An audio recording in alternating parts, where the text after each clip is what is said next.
Hey, everybody, welcome to Navel Gazing, the Valley Indie podcast. Today, we're talking about economic redevelopment in downtown Ansonia. And joining me for this episode is Ansonia Mayor David Cassetti. Hello, Mayor. How are you, everyone? Thanks for taking a couple of minutes. I really appreciate it. No problem. Thanks for having me. My pleasure. And then Economic Development Director and Grant Writer, Sheila O'Malley. Hi, Sheila. Hi, Eugene. Thanks for having us. My pleasure. And Corporation Counsel, Mr. John Marini. Thanks a lot for talking to us, Eugene. And very nice facial hair. Very nice handlebar mustache. You know what? I've decided that the way I feel about 2020, I'm just going to carry it on my face. I'm going for the look. This is how the year feels. I saw that at the debate, actually. I saw was that the debut of the handlebar? Was the Democratic debate earlier in the week? I guess that's when it was widely seen by the public. I was so impressed, I grew my own. And I didn't start until right after that debate. But all right, John. Results so far. Last time I saw John, he was being interviewed by an NPR reporter, and I just had to interrupt. This was at the Main Street, the $600,000 grant you guys got. And I just had to ask John, how are you not sweating? Which seemed to throw John off for a second. But anyway, wait, enough schmaltzing. Before I begin, I just want to read an important announcement because I don't want to take up your whole day. But COVID-19 has changed life as we know it, and the Valley needs your help now more than ever. The region's health and human service providers face unprecedented challenges in meeting the needs of those affected by the pandemic.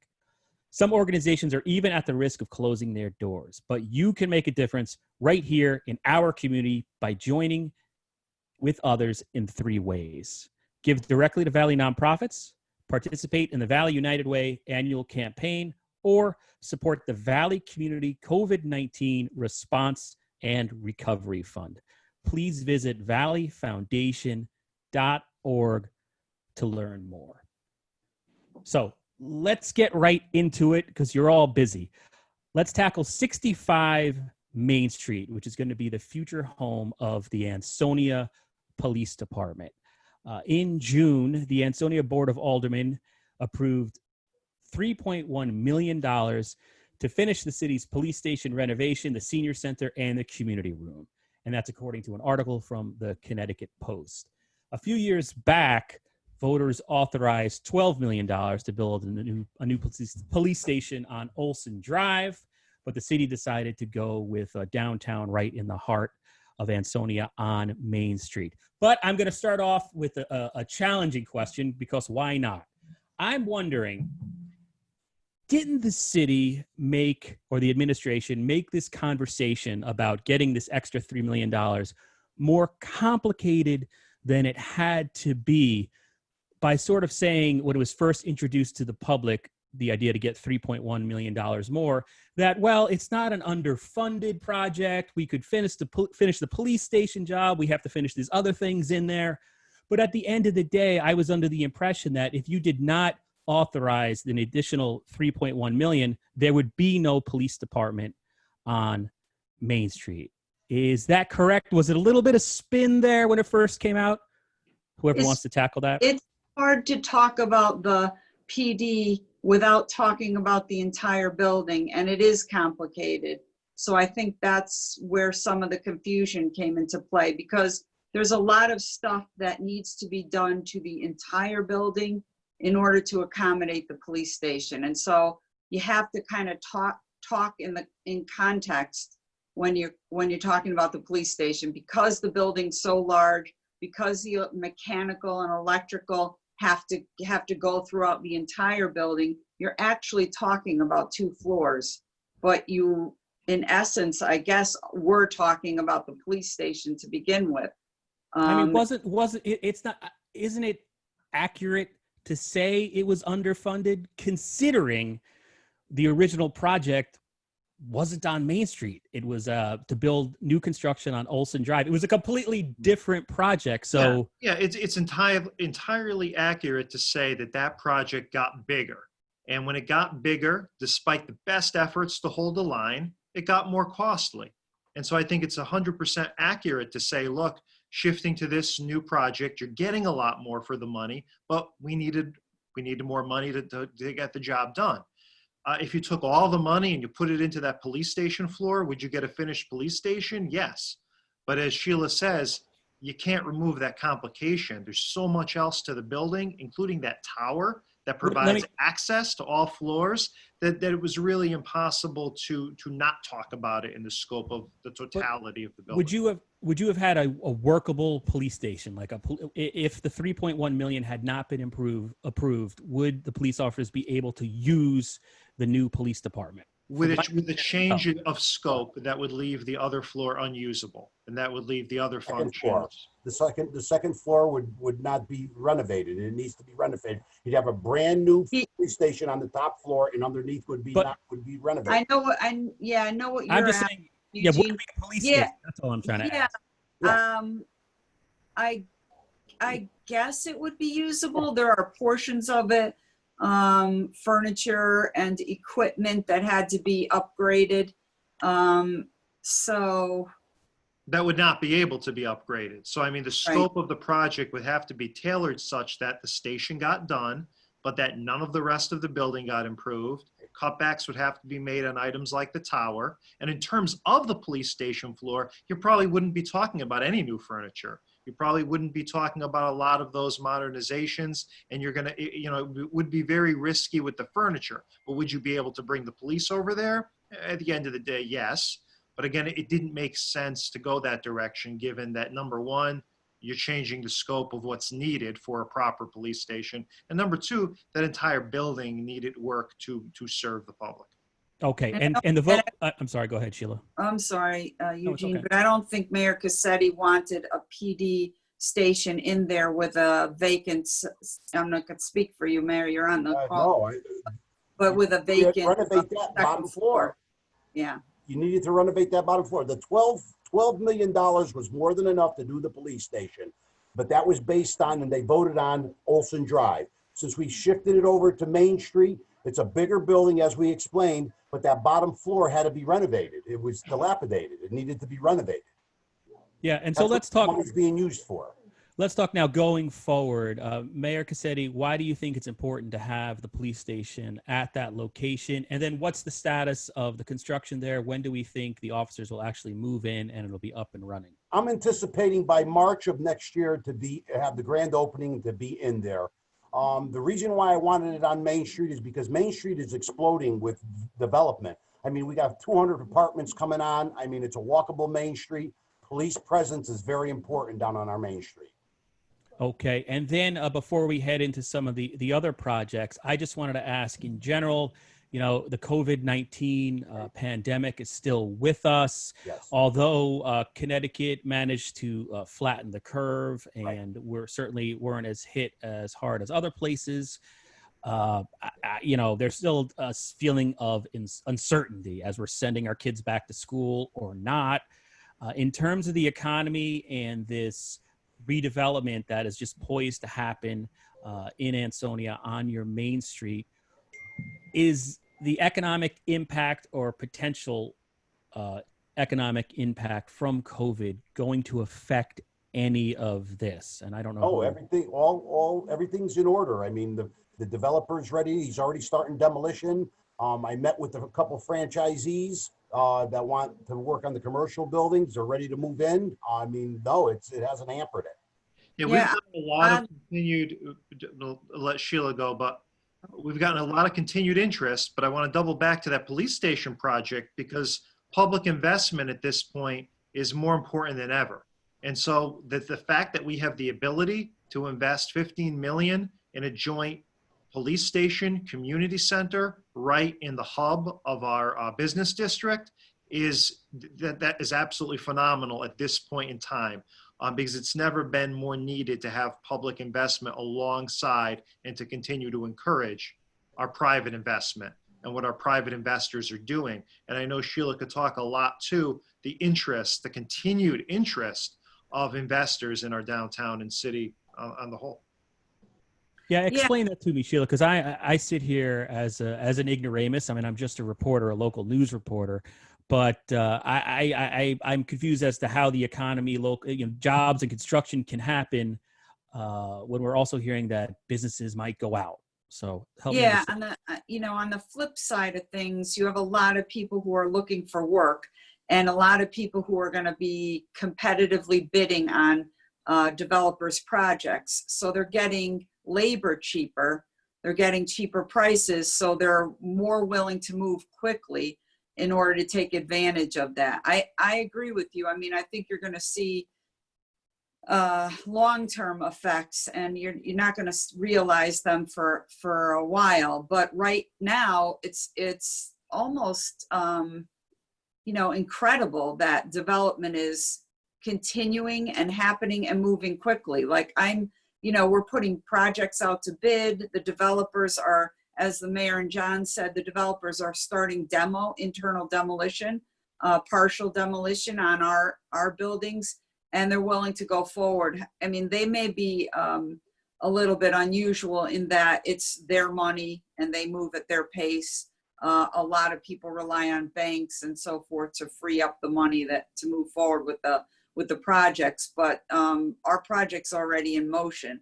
But yes, I mean, I think somewhere down the line you're gonna feel the impact. But right now, development seems to be moving forward, and I think. Again, because developers are taking advantage of the reduced rates they're getting and the labor that's abundant. People want to work.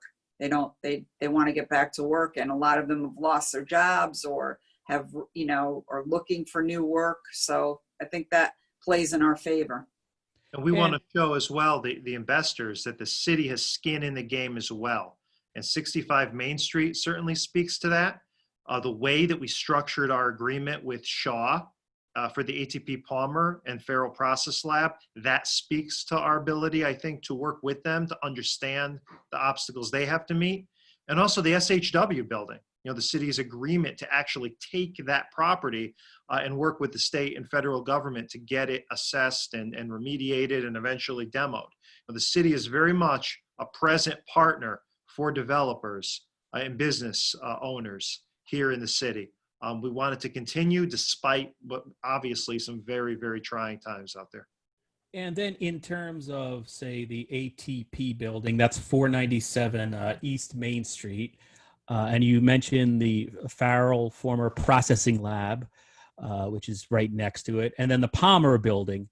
Mayor Cassetti, you've grown up in Ansonia and now you've been the mayor for several terms. Those are some, with the exception of, I guess, the Palmer building. Describe if I didn't know Ansonia, what do those buildings look like? And sort of what do they mean to Ansonia? And I guess I'm thinking of, there's one guy, I don't know who he is, but on every comment for years now, he's just kind of called them, here is our urban decay, like the Frankenstein monster in the middle of Ansonia.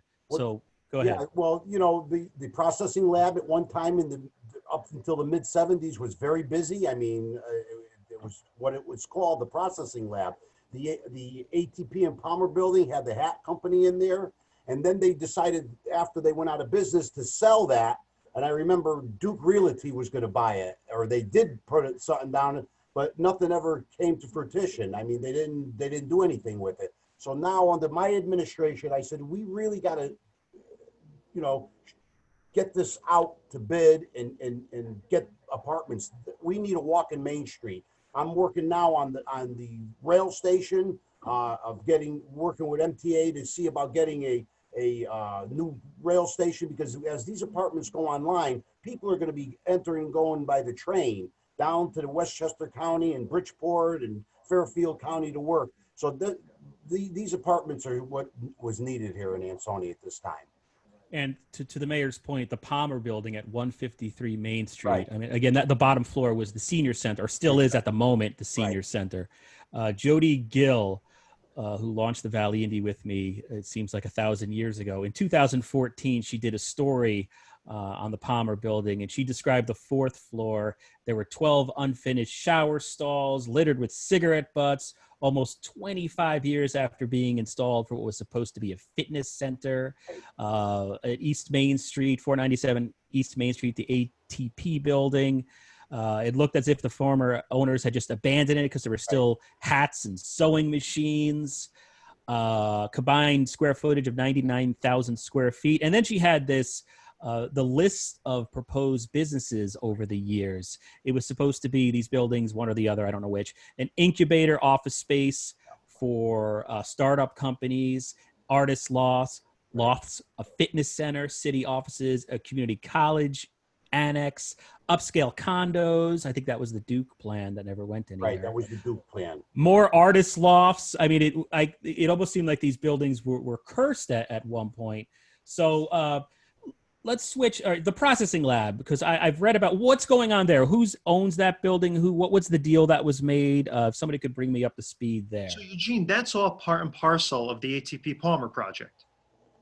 And back to what you were outlining, right? The history, the sad history of the efforts to get redevelopment on Main Street proper in this area, consisting of the ATP Palmer and the big process lab that most people know as the shattered window building, right? Because our blight department counted them once. There's well over at least 900 shattered windows in that thing, at least one side of that thing alone. Mm-hmm. So we realized that this is not an easy fix. It's been going on since the 80s, these efforts to rejuvenate this area. So we realized it's not as easy as putting a for sale sign and hoping the right developer scoops it up. Which was sort of literally done at one point. I'm sorry, go ahead. Which Right. really had been done over and over again. And someone would come in with a great idea, but then they would hit the obstacles, right? The idea that the cost of the renovation, the remediation wasn't worth the profit point. And so we approached it differently, and we created an agreement that will provide incentives with results. And so you have the ATP and Palmer buildings with the process lab and two other parcels.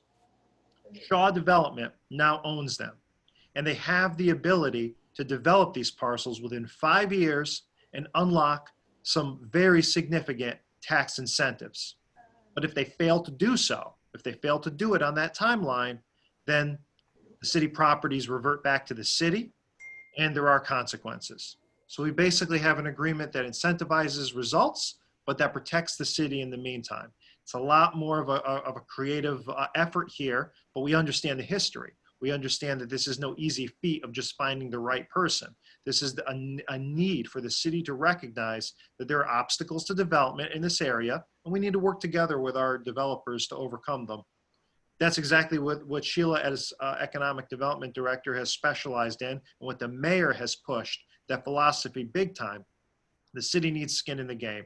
It needs to be willing to roll up its sleeves and take some risks alongside its developers and its business owners. That's the way that we got the road built that unlocked Fountain Lake and got Farrell up there. It's the way that we remediated sites like the Road Ready site that was vacant and empty until that came along.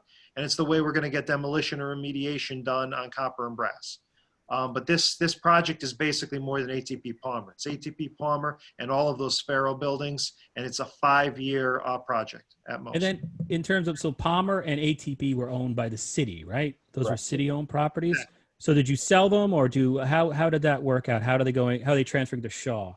Yep, so the agreement was to give them to Shaw subject to this development agreement that creates milestones. So for example, the ATP Palmer, they need to be complete within 2 years. If they're not complete within 2 years, the city has an ability to exercise a reverter and take those buildings back. Moreover, they have to be developed according to the plan. So it's mixed market rate apartments and commercial. And that plan the general plan was attached with the documents filed with the town clerk, approved by zoning. And in fact, the site plan, Sheila, you could talk a little bit to that, had just been approved for that project. And then the longer project, the more difficult project, is of course the process lab. Now the city didn't own that; Shaw owned it. So basically, it's basically a commingling. You know, they own some properties, we own some properties. Put them together, and if they can get this entire project done in 5 years, the tax incentives will cover all 5 properties. So they'll get property tax incentives not only for the ATP and Palmer, but for 501. But they have to deliver. They have to actually get this project accomplished. And then what are the tax incentives that they're getting? So the tax incentives are actually tiered. They get a certain amount of years without any taxes as they commence the heavy lifting, right, the construction, and then it basically turns into a tiered system where the taxes increase gradually over time until they hit 100% I saw, I think it of was, the new full value, which will be improved as contemplated mixed commercial and market rate residential. I think the Post reported taxes for 6 years, no taxes for 6 years, followed by 5 years of stable property taxes based on the current assessments. Is that an accurate? Yeah, that's a general. And then just in terms of what we're going to see there, what exactly is going in? How many apartments, condominiums, I don't know what you call them, townhouses, and how much retail? You got 50 To talk a little bit about the site plan. right, 50 there, 50 at ATP in Palmer, and 100 at the processing lab. So there's 200 apartments. And these are it's all market rate All apartments, market rate apartments, yes. 1 and 2 bedrooms. Is this like a geared towards millennials thing? How did the That's developer? correct. That's correct, Eugene. That's what we want. That's why we want to fix the train station. They can shop. They can do I want a walkable Main Street. I believe they can shop and do everything right on Main Street, eat on Main Street, go to the train station and go to work and come back home and they're there. And then in terms of, I was reading the old story by Jody, and then just from covering, say, Derby development meetings over the years and just covering local news in general. And I don't mean to be cynical, but sometimes developers show up and they promise things, and then for one reason or another, it's not delivered, whether the economy tanks or internal problems within the company. And I'm just wondering how much the city this is unusual because it seems like you had the corporation counsel so involved, but how much vetting was done with these companies, and who are they? I'm looking at like a Ansonia P&Z application, proposal to modify building from commercial to mixed use from November 2019. It's AEPM International, which is located 200 Main Street and has some of the principals as Fletcher Thompson, which is housed there. And they're representing the building owner, which is Green US Builders LLC. Who is everybody involved in this? I mean, John can talk about how the Shaw Growth Ventures, which is part of Green USA Builders. It's separate LLC, but it's like a joint venture between the two of them. But and John can speak to how Shaw got involved. But it's kind of a unique situation because they owned 501 East Main Street, as John and the mayor had said, but they also play a huge role in whoever purchases ATP and Palmer. So it made more sense and was more appealing to have that owner own all 3 buildings. And also they own 165 Main Street as well, which is the Wells Fargo property. Mm-hmm. And a portion of the 65 Main, which is what's called Building 70. So they own, that's 4 or 5 parcels now on that whole block. So it made sense for Shaw, which had acquired the properties through bankruptcy, right? Acquired 501 East Main Street and a portion of, or 65 Main Street. They acquired those through bankruptcy. So they are the owners. And it made really good sense for them to, they were interested in redeveloping their buildings, and it made really good sense to partner with them. Because, and then in terms of what is Fletcher Thompson an owner of somehow, or what is that, or AEPM International? What is the involvement of them? 2 architects involved with this project. Actually, there are going to be 3 or 4 architects involved, but AEPM is submitted the site plan for approval, the preliminary site plan for approval. And then John, I'm sorry, Sheila, go ahead. Oh, go ahead, Eugene. John, in terms of, did the city go through their books and make sure all these companies can actually deliver? Do they have the financing? Is that even, I mean, maybe that's not even legal, but because there is the sense in the valley. Go ahead, John. Certain documents have to be submitted.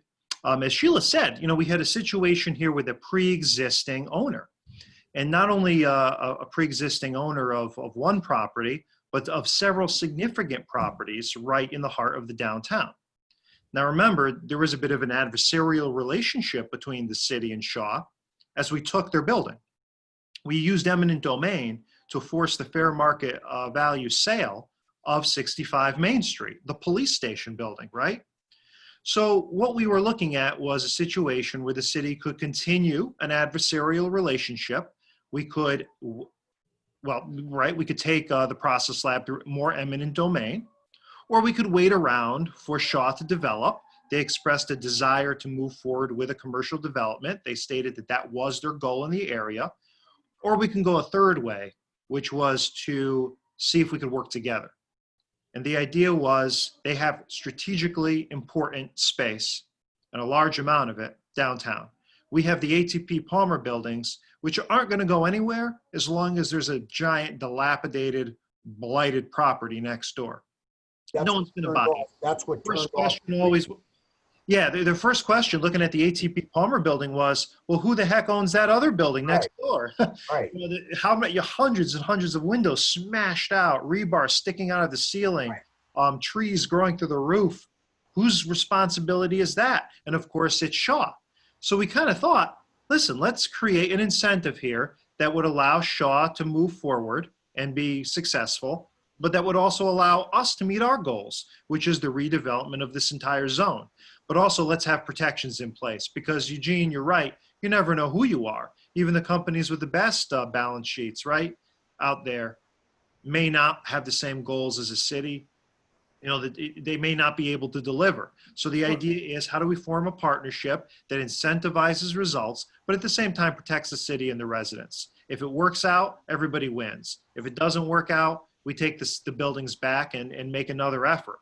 But let's make sure that this effort has a very good chance of succeeding. Let's not just take a risk, see who comes to the table and sell the buildings, potentially lose control. You know, that's the last thing that we wanted. That's been done before. You're So also, I would say the agreement respects a reality, right? That a city needs to work with private development. We're not Walt Disney World. We can't just buy up every single piece in sight and develop it as we wish. And that's just not the reality of economic development. you're also expecting a return on our investment, and we're going to get about $14 to $20 million in private investment funds, should they proceed along and complete the project, and I believe they will. And yes, there was some vetting. There's always vetting that goes through when you put out a bid package. So they do have other projects. They've done very large residential projects in other parts of the country. So we did take a look at that. We looked at Green USA Builders, and we also looked at Shaw, because you want to be sure. But there was no request, as with other developers in the past, there was no request for assistance to do the project for actual capital built, the capital costs of the project. So all of the project is being funded by them directly. And They're not I'm sorry, I interrupted again. I have a bad habit. I do the same. Sorry. Go ahead. In terms of, one thing that's sort of fascinating as someone who's been watching city governments in Ansonia and Derby specifically try to deal with these really difficult, complicated projects where you have former factories and maybe there's brownfield sites, there's contamination, and you have to deal with Rick Dunn. It's VCOG or NVCOG. I'm sorry. It's like there's a sameness, as Sheila O'Malley might know, since she worked in Derby for a couple of years. I've heard talk, I have Kurt Miller on this podcast a lot because he likes microphones, of maybe a regional development agency of some kind that's happening. Is Ansonia taking over? Listen, good for you in Ansonia, Yeah, but I live in Derby. Take the valley over, Eugene. That's what, yeah, we're working on putting that together. But what's going on in the past, Eugene? So there's been a general idea that regional development would work. that a development corporation could give us here, not just in Ansonia, but in the valley, a bit of an edge. The problem, I think, is that we weren't there with the projects yet. But there's so much potential waiting to move forward in Ansonia, I think downtown Derby as well, even Seymour, that a development corporation at this point, similar to what's in Shelton or Hamden or Waterbury, I think it makes perfect sense now for Ansonia in the valley. I think. And what does it look like, John? Because remember, I'm an idiot. So what's the difference? How does it work? Why? I think a redevelopment agency gives you a lot more flexibility. It's difficult to operate as government doing economic development because, as you know, you can't move quickly. You have to go through a series of steps and processes. You can't acquire property that's contaminated without the ability to take on some liability, and a redevelopment agency could do that. There are all sorts of advantages to having a quasi-municipal agency. From a mechanical standpoint, as Sheila alludes to, there's that ability to keep at arm's length. A lot of cities, they get very scared diving into these properties, these problem properties. And it's with good reason. There is risk, right? And the smaller you are as a community, the more risk there is. I think about Waterbury, of course. Waterbury has so many of these properties. How many copper and brass? I mean, Sheila says sometimes that they have maybe 5 or 6, if not more, copper and brasses. They have over 400 brownfields properties. I was in Eugene. I was in Derby for 7 years, not 2. Oh no, I was joking. I said a few. Okay, I'm sorry. I know. Long time. It felt like a long time, but anyway. Waterbury kind of pioneered, right, in terms of the development corporation, how it could be used to insulate the city from liability, get funding into these properties while keeping them at an arm's length from the municipality, so that the concern about the budgets, putting city money, tax money into those properties was somewhat, and Eugene, you brought up a good point. There are complicated sites that are left here because they're complicated without, any development on them because of the difficulty. And I think it makes perfect sense for valley communities, i.e. Derby, Seymour, and Ansonia, to have a redevelopment agency just because of these complicated sites, right? Take them out of the cities and the municipalities and put them in a redevelopment agency. Easier to get money, to funnel money into these projects, easier to get them cleaned up, more power, more bang for your buck when you're all together with a redevelopment agency. And I think the mayor and John, and we all spoke about transitioning our Economic Development Commission into a redevelopment agency. But as John had said, we weren't really ready at that point. I think now we've got a lot going on. We've got a lot of communities that want to regionalize, or at least talking about it. So it makes perfect sense, right? And Mayor Cassetti, have you reached out to, let's say, Mayor Zekin in Derby and that guy in Seymour to talk about this? Have they been receptive? I mean, Kurt Miller. Kurt Miller's been very receptive. I'm yet to talk to Zeke about it, but this is what we need to do: a regionalization of our economic development. It will be able to get more funding, a lot more funding, because I've been saying it for 4 years about cleaning up Ansonia copper and brass, getting them buildings down and get that remediated, open that up. I mean, I've been talking with the real estate part of Amazon and trying to showcase this to them and say, I want to build that road that leads out to Route 8 through the property of the woodlot. I mean, there's many things that I want to do. And I think together, regionally, we can get this done. And I would assume that the biggest roadblock to any of this is money. You're talking about. Right. But if we're together, funding will come. We'll get it. The state needs to be, Eugene, the state needs to understand and needs to be educated on the idea that there is no greater return on investment than here in the valley. The funding necessary to take down all of copper and brass and revitalize an economic generator for the entire region could be done with the same amount of money that maybe a couple buildings in Fairfield County are being rehabbed with. It's amazing to see how far a comparatively little amount of funding here in the Valley would go. And I don't think, that we've been trumpeting, how the Valley communities have been moving forward and the steps that have been made. But I think we need to be even more bold about how much more we could do here in the Valley with those dollars for our residents, what it means for jobs, what it means for quality of life, whether it be here in Ansonia or Derby or Seymour. I think the funds are out there. They're being given to other communities, but there's a great return on investment here when you're talking about jobs, when you're talking about quality of life, when you're talking about the things that government on the local or state level should be looking out for. I think a long time ago, and John's right, you're looking at Derby's downtown and the Route 34, and you're looking at Seymour Tri-Town Plaza. We want to get those projects moving, but a long time ago, Congressman Maloney had the idea of putting a Main Street Development Corporation together, which consisted of Derby, Ansonia, and Seymour, and it was centered around Fountain Lake Park, because he saw that as a regional property and a regional development project. And he got a sum of money to start that development corporation. And it was the right idea, because the feds want to see a regional entity. They want to put their funding into a group of towns and cities together, because apart we're very small. We're so small that, it makes it difficult to get a large sum of money, although we've been successful in Ansonia. So what has to happen to create this sort of regional development authority or corporation?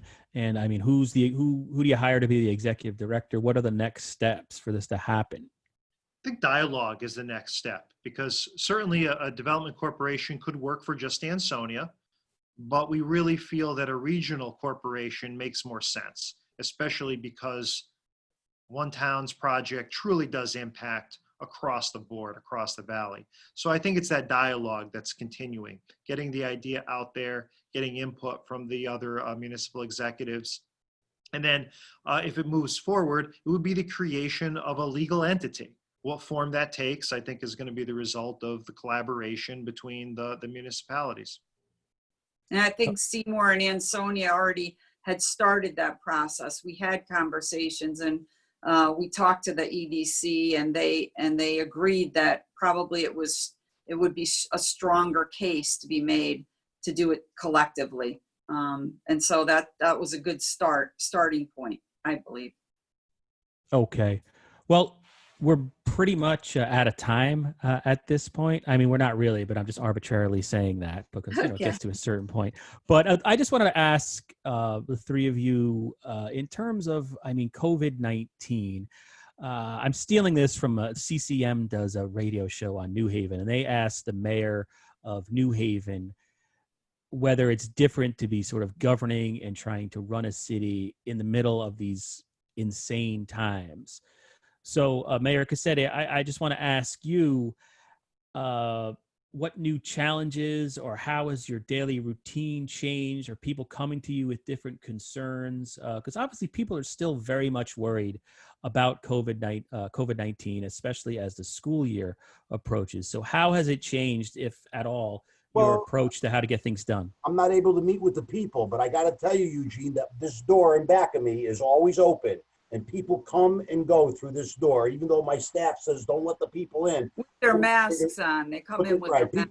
People want to pay their taxes. They want to talk to me. They got problems. I mean, it's a little difficult because, of the COVID, but I'm hoping to get back to normal within the next month or so. I'm hoping. I'm really hoping to have City Hall open. We're doing all precautions. We got systems in place that we're currently doing in all the offices. So I'm hoping to get back to normal, as much as normal as possible, by the 1st of September.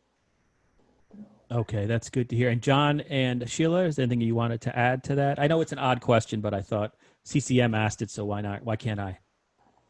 I mean, I would say that the mayor's a people person, so this is really hurting him. He wants to be with people, and he wants to talk to his residents and tell them how much, he wants to do for them. So I think it's taken its toll on the mayor and all of us, I guess. It's just very different times where, we're rearranging offices to make them safer for the public and for our employees. Just it's changed the work environment almost completely. Mm. Yeah, local government's all about people. And so when you eliminate face-to-face, it really changes, really changes the feel of what you're doing. But you got to remember, it still is about people. It's just about communicating with them in a different way. And the mayor excels at communicating with people in any way. He was very happy to move forward with the robocall program to keep residents up to date. And even still today, any way possible, even if it's from his veranda, he's going to stay in communication. He's not going to let anything stop him from communicating and sharing with the residents of Ansonia. All right. Well, unless anybody else has anything to add, I just want to thank you all for taking time out of your schedule to come and talk to me about this. I really do appreciate it. Thank you very much. Thanks, Thanks, Eugene. Eugene. Thanks All for having. right. Oh, my pleasure. So until we meet again, stay safe. You too. Thank you.